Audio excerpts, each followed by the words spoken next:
अस्सलाम वालेकुम। Welcome to my channel सारा फूड सीक्रेट। और आज हम बनाने जा रहे हैं माश की धुली हुई दाल। इसके लिए मैंने करीबन ली है 1 पाव दाल, जिसे मैंने करीबन 2 घंटे पहले भिगो दिया था ताकि ये अच्छी तरह फूल जाए। एक मीडियम साइज का टमाटर जिसके मैंने स्लाइस कर लिए हैं। 4 अदद हरी मिर्चें हैं जिसमें मैंने लंबाई में कटिंग कर ली है। एक मीडियम साइज का प्याज जिसे मैंने ब्राउन कर लिया था पहले से। हाफ टी स्पून कुटी मिर्च, 1 टीस्पून नमक, हाफ टी स्पून मिर्च पाउडर, चौथाई टीस्पून हल्दी, 1 टीस्पून धनिया पाउडर, 2 टीस्पून लहसुन अदरक का पेस्ट, 1 टेबलस्पून कसूरी मेथी। इससे दाल में बहुत अच्छा फ्लेवर आता है। और गार्निश के लिए सब्ज़ धनिया। अब बनाना स्टार्ट करते हैं। यहाँ करीबन मैंने हाफ कप ऑयल लिया जिसे मैंने गर्म होने के लिए रख दिया था। अब इसमें ये प्याज शामिल कर देती हूँ। साथ ही इसमें मैं लहसुन अदरक का पेस्ट शामिल कर दूंगी।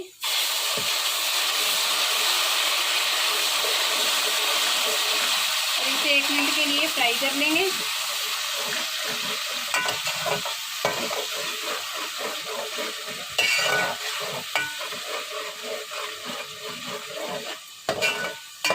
लहसुन अदरक को हम फ्राई कर चुकी हैं। साथ ही इसमें मैं टमाटर शामिल कर देती हूँ।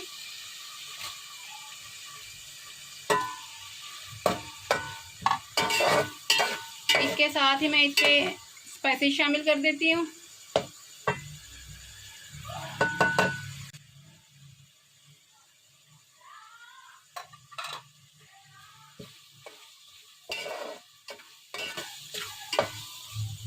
मसाला हमारा जले ना, इसमें मैं थोड़ा सा पानी शामिल कर देती हूँ ताकि टमाटर सॉफ्ट हो जाएं।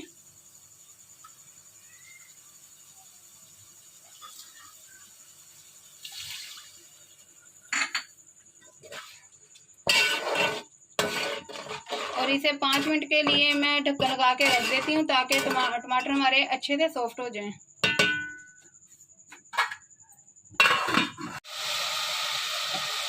टमाटर हमारे अच्छे से सॉफ्ट हो चुके हैं और मसाला भी करीबन हमारा भून चुका है।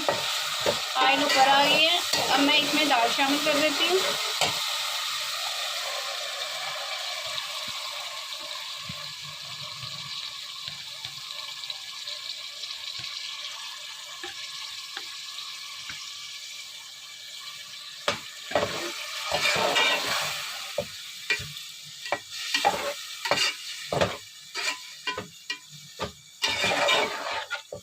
दाल को हमने अच्छे से मिक्स कर लिया है। अब इसमें मैं थोड़ा सा पानी शामिल कर देती हूँ क्योंकि दाल हमारी पहले से ही नरम हुई है और बहुत जल्दी ये पक जाएगी।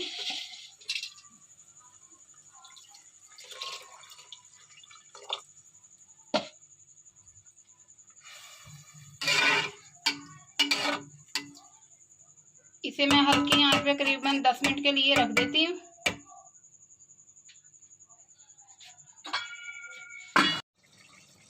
दाल करीबन हमारी पकने के करीब है। अब इसमें मैं कसूरी मेथी शामिल कर देती हूँ।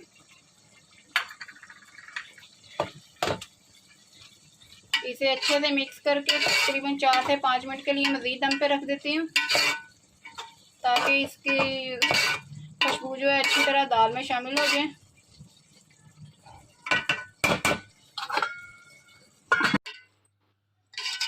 दाल हमारी पक चुकी है, ये अच्छे से गल चुकी है। अब इसमें मैं हाफ टी स्पून गरम मसाला शामिल करती हूँ।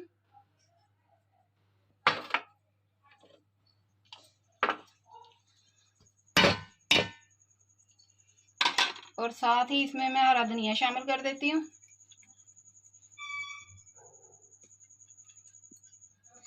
अगर मेरी वीडियो पसंद आए तो लाइक करना और मज़ीद मेरी रेसिपी देखने के लिए मेरे चैनल को सब्सक्राइब करना।